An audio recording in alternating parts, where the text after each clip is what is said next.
So lately I've been watching some few videos that were discussing the subject of the AI. And what I've seen throughout these videos, something got my attention, and because in one of them specifically,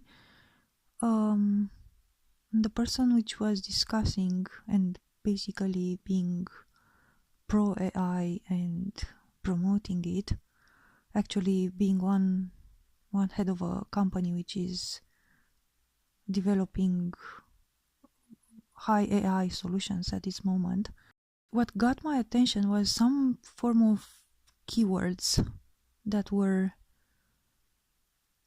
used. So it was AI, and then it was consciousness, and then psychedelics, because the guy that was holding the presentation, either, I don't remember exactly, but either he was in a sort of like psychedelic society that they were using psychedelics, he was pro psychedelics in any way. But he was also the head of this company, which now develops some of the most advanced AI solutions. Now, of course, in the video, he didn't mention anything about a connection between these three concepts. But see, it's like that thing when you hear a thing with your ears, with your mind, and then you kind of perceive something deeper behind it. It's like some words, some concepts, they are sparkling out, popping out of the entire speech, of the entire video, of the entire book, if you're reading a book. And then somehow, in an unexplainable way, in a way in which it's hard to explain, you kind of have a sort of like second form of understanding of the same thing which was being said, but it's like you're seeing internally a second form of meaning or a possible meaning to what it is being said.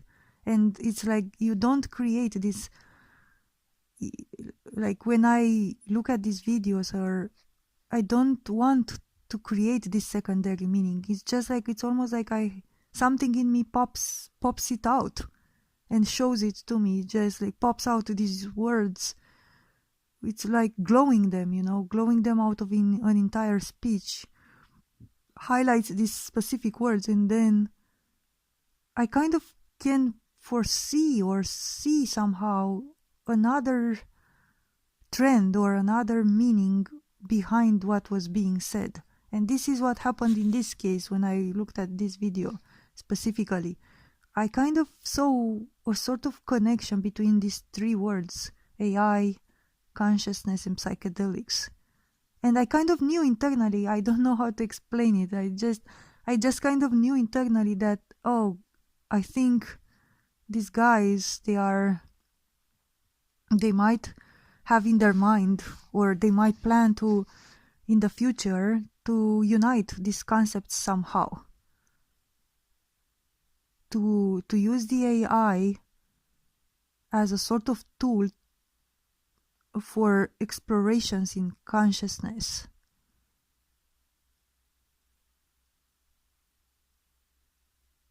Like, imagine all these spiritual people, which they are right now a huge group, because it has been growing, right? In the last 50 years or so, it has been growing almost like a market, a market of spiritual beings right now, as they used to say in business.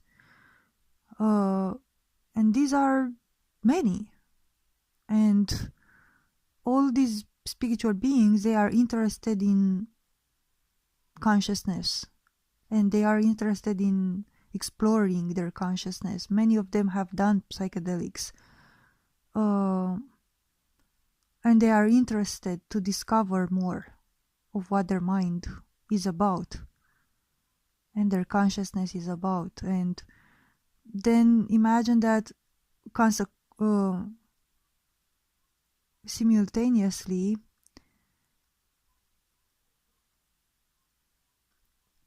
with this rise in spirituality, like mainstream spirituality with all its folks practicing all sorts of practices to expand their consciousness and so on.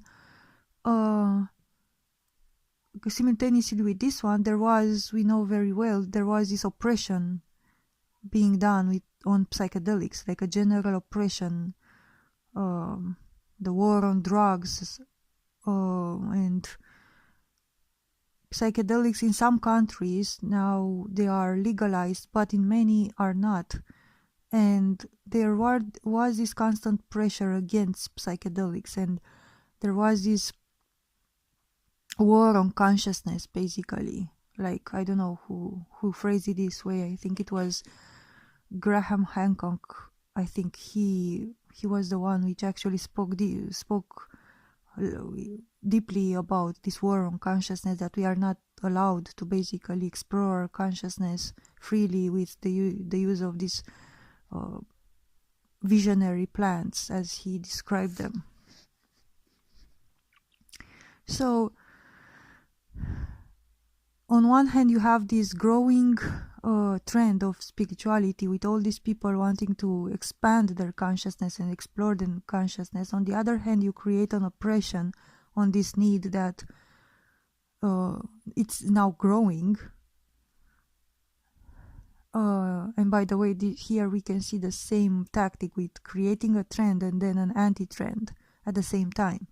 So they allowed humanity to discover spirituality and brought it to the mainstream and created a trend of spirituality, and then, offering tools so that people can adopt more and more of spirituality, offering all these books and all these guides and all these teachers and all these seminars and workshops. And so they created a trend, and then at the same time a trend of, let's say, wanting to explore more of your consciousness, because ultimately this is what spirituality, the mainstream spirituality, is about. And then at the same time they entertained an anti-trend, which was the oppression, the war on consciousness, by disallowing, let's say, or making it illegal to use psychedelics, which would have been a much more direct route, right, to your own consciousness. You would, if psychedelics would be legalized everywhere, you could find them everywhere. Well, right now humanity would have had a lot of experiences of their consciousness, exploring their consciousness in a lot of ways, right?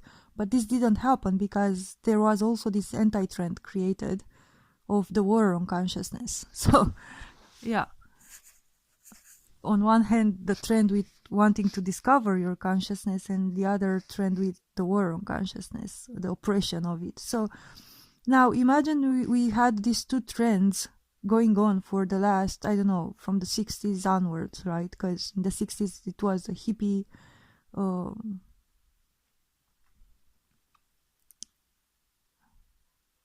period in which psychedelics were mostly still legal, from what I know.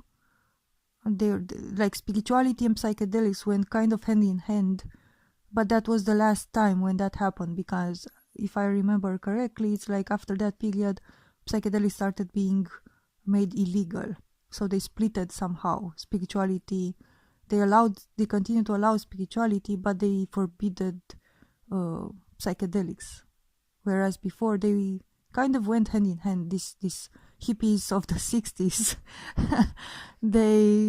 it was almost like spirituality and psychedelics, they were there together, dancing together. It's but then they were splitted. So then we had from the 60s until now, what, 40, 60 something years more of these two trends now this spirituality going on one side, but the illegal aspect of psychedelics on the other side. So, of course, during these 60 years, people still sought psychedelics, and they were procuring them under the hand, and they were still exploring their consciousness using psychedelics. And there was this growing need, because that's what happens when you create an oppression. It grows the need for that thing. So by oppressing and by trying to forbid, in my opinion, in a deliberate way, in a strategic way, by forbidding and the use of psychedelics, they actually increased the need for them and increased the need for people to want to explore their consciousness through psychedelic. Basically, they created a curiosity. They increased the curiosity and the want of them even more. And they knew this is going to happen. So people then went to Peru, and there was a business of almost, it's just like a business now to go to Peru and have ayahuasca or different other shamanic journeys, and because they were still legal. And so people they sought other ways to get to the same experiences because now they were forbidden, and it increased even more the need, and it remained there. Like most people interested in spirituality would still want, the majority of them, I believe, would still decide to explore their consciousness with psychedelics if they would have an easy access to them. So they started doing shamanic journeys, they started doing shamanic workshops, bringing these psychedelics, ayahuasca, even here in the USA, in Europe, and doing these shamanic journeys with ayahuasca and other plants as well. So now you have these two trends, the growing number of spiritual people and the oppression on psychedelics, and thus the growing curiosity and want to use psychedelics to explore one's consciousness. And now here's where I see this thing with the AI, because it felt really strange that the head of this company that is now building high AI solutions would be one of these promoter of psychedelics at the same time.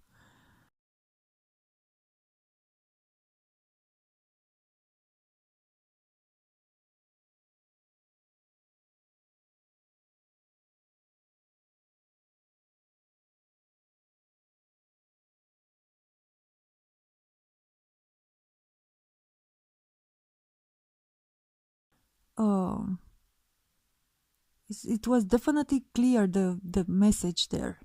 It was just definitely clear what it was saying underneath, right? Without saying it, basically.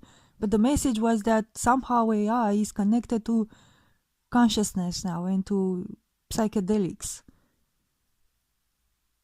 And here's what I'm thinking. It's like now you have this entire mass of spiritual people which want to explore their consciousness. And what if they are thinking of creating this type of AI solution that can work in different ways, but it's gonna be an artificial way of offering you experiences of your own mind, experiences of your own consciousness. And for example, they might be I'm just throwing examples. The tools themselves, the technology itself might be different, but for example, there might be some technology, something that you have to accept in your brain, some implant, some form of chip maybe some form of bioengineering, nanorobotics. I don't know. No, it's just the tool itself can come through many forms. Maybe it's like a tiny plaster on the back of your neck. Maybe it's something which you have to drink, and it's like a substance which infiltrates your brain and rearranges your neurons somehow. Maybe it's like something you put in your eyes. Who knows? Exactly as I said, the device and the technology itself can have different shapes or forms. But what it would do, what it's like, they would have a sort of control. They would apparently, all right, they would give you a certain control over your own mind, over your own brain and your own mind with it. They would sell it like, they would brand it like, now you finally have the freedom to explore your consciousness the way you want. After all this oppression of the psychedelics, now you don't need to go to a shaman. Now you don't need to, seek a drug cartel or a gang or somebody in a gang to sell you marijuana. Or now you can have everything from the comforts, quote unquote, of your own mind. You can explore consciousness. We figured it out. There are these chemicals in your brain, and through the use of this technology you can control it, and it can combine, let's say, the chemicals in your brain and help your brain secrete the necessary chemicals to create all these experiences of consciousness that you might have gotten by using a plant. Maybe you can even control it from your phone. So let's say they insert this thing within your mind, and then you have an app on your phone, and you can choose what type of experience do you want to get. Oh, do I want to have my 2 hours of psilocybin mushroom type of experience? Do I want to have 2 hours of marijuana? Do I want to have 3 hours of DMT if I want to? And maybe, of course, they will make you pay for them, because they have to entertain the servers, and there are costs. And now you have, for example, you want 3 hours of DMT, you just pay there in the app, and you hit play, you hit start, and it just secretes these things in your brain, and you have 3 hours of the DMT experience. Or maybe ayahuasca, or maybe marijuana or psilocybin mushrooms. Maybe they can even create cocktails, combinations, different types of shamanic journeys with different flavors. Maybe you want to meet with the gray aliens of who knows what other planet, or maybe you want to talk with the Pleiades. Why continue to watch all these spiritual channeling YouTube channels when you can have your own direct speech with all these entities, and you can be informed directly. Just go to the Pleiades and see what the Pleiades want to communicate to humanity. Why not take your channeling information from the prime source directly, instead of going through these third parties and listening to all these channelers online? So see, it's very, very, very, how can you even call it? It's completely wicked, right? It's like the complete control over the human mind through technology, through AI. So they will control your brain basically 100% at that point. but they will give you in return all these, apparently advantages of being able to have these nice, shamanic journeys within your mind whenever you want them. You open your phone, you click there, you select your journey, you hit play, and then you are raptured in heaven for some hours. Who knows how society would look at that point, Maybe when you come back, there is this, you have to go to work. Who knows what type of jobs, form of slavery of sorts.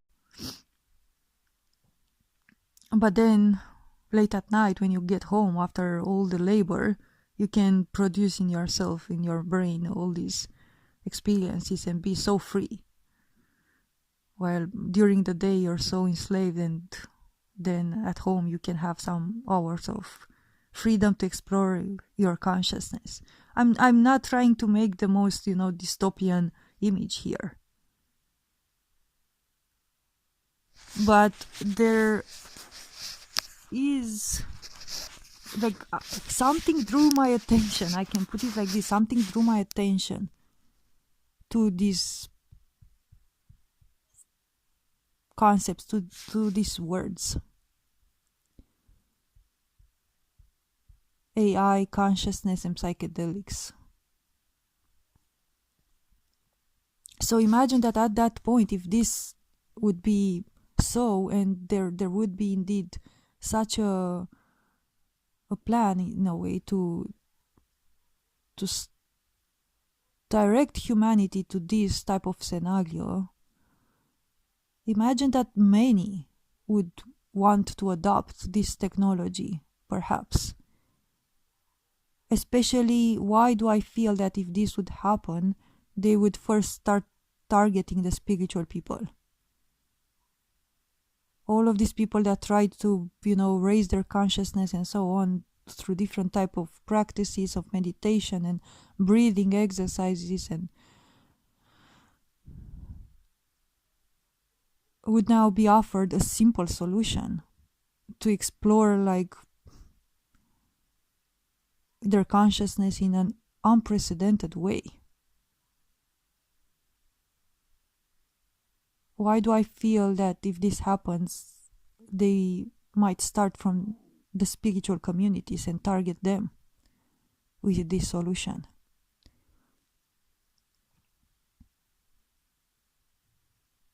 It's very interesting because in the spiritual communities, you usually find the most sensible beings. They are beings which truly feel that life is a bit different than what it seems, and this is why they got to that path of spirituality. So if this would happen, it would target somehow the most sensible beings in society.